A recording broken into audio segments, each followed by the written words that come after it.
Pemerintah DKI Jakarta melarang pemakaian plastik untuk mengurangi pencemaran dan polusi. Kita ikuti keterangan pers Gubernur DKI Jakarta dari Balai Kota. Ramah lingkungan.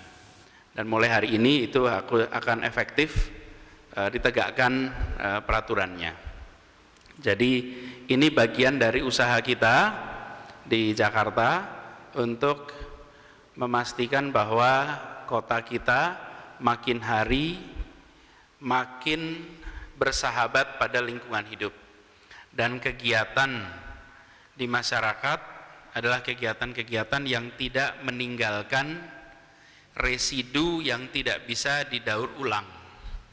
Ketika residu tidak bisa didaur ulang, maka dia menimbulkan masalah bukan hanya pada generasi kita, tapi generasi masa depan. Jadi ini bagian dari usaha kita untuk mengubah perilaku agar setiap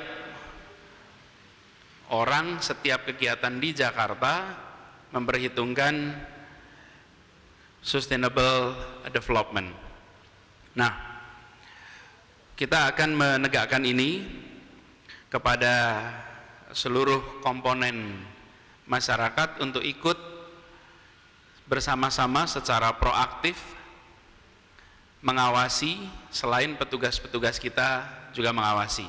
Jadi petugas Satpol PP, kemudian petugas dari lingkungan hidup, kemudian petugas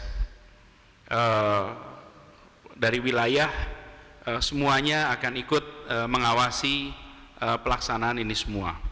Jadi kami berharap dengan adanya tata aturan ini nantinya kita bisa membuat Jakarta lebih ramah lingkungan.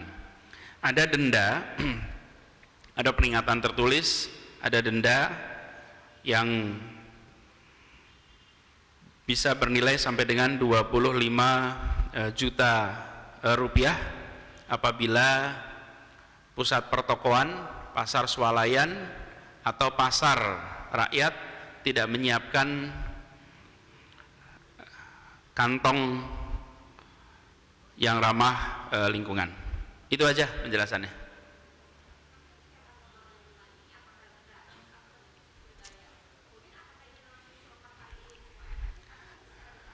Begini, jadi sesungguhnya lebih penting bagi kita membawa sendiri kantong plastik itu, kantong ramah lingkungan itu. Bawa sendiri kantong ramah lingkungan, jadi belanja itu membawa kantong sendiri. Justru itu yang dianjurkan. Jadi semangatnya bukan semangat untuk mendorong toko-toko menjual kantong ramah lingkungan, bukan. Semangatnya adalah mengurangi adanya sisa. Supaya mengurangi sisa, kalau belanja bawa kantong sendiri. Bila tidak bawa kantong sendiri, maka bisa membeli. Karena itu toko-toko berkewajiban untuk menyiapkan kantong ramah lingkungan, tapi tidak disediakan untuk terserah tokonya, tapi bahwa pasar, toko swalayan, pertokoan tidak dilarang untuk menjual kantong yang ramah lingkungan.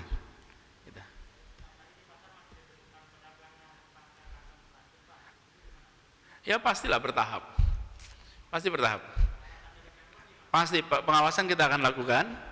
Jadi teman-teman sekalian, kalau begini perlu waktu. Dan ini bagian dari, sebenarnya yang kita lakukan kan bukan mencari pelanggaran saja. Yang kita lakukan adalah kalau ada yang melanggar diubah perilakunya. Karena tujuannya bukan menambah pendapatan DKI dengan menemukan pelanggar, tapi tujuannya adalah mengubah agar semua kegiatan menjadi kegiatan yang ramah lingkungan. Gitu ya? Cukup ya?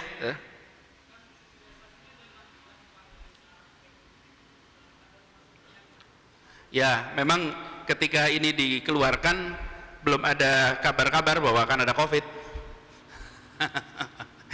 Ya, lalu sesudah ini kan Desember keluar, lalu mulai Februari banyak kabar COVID, fokus banyak pada COVID. Perhatian masyarakat juga pada COVID. Tapi ini tidak berarti kemudian diundur. Ini tetap dilaksanakan sekarang.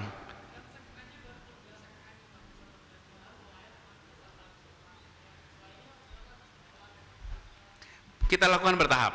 Kita berharap nantinya seluruhnya. Tapi yang pasti di Pemprov DKI misalnya kita sudah tidak menggunakan lagi plastik untuk minuman misalnya, semuanya sudah menggunakan media-media yang tidak harus jadi sampah, tidak harus sekali pakai, gitu ya. Cukup teman-teman sekalian? Terima kasih. Belum selesai pembahasannya. Nanti begitu selesai pembahasannya kita kabarin dengan DKPKP. Akan ada.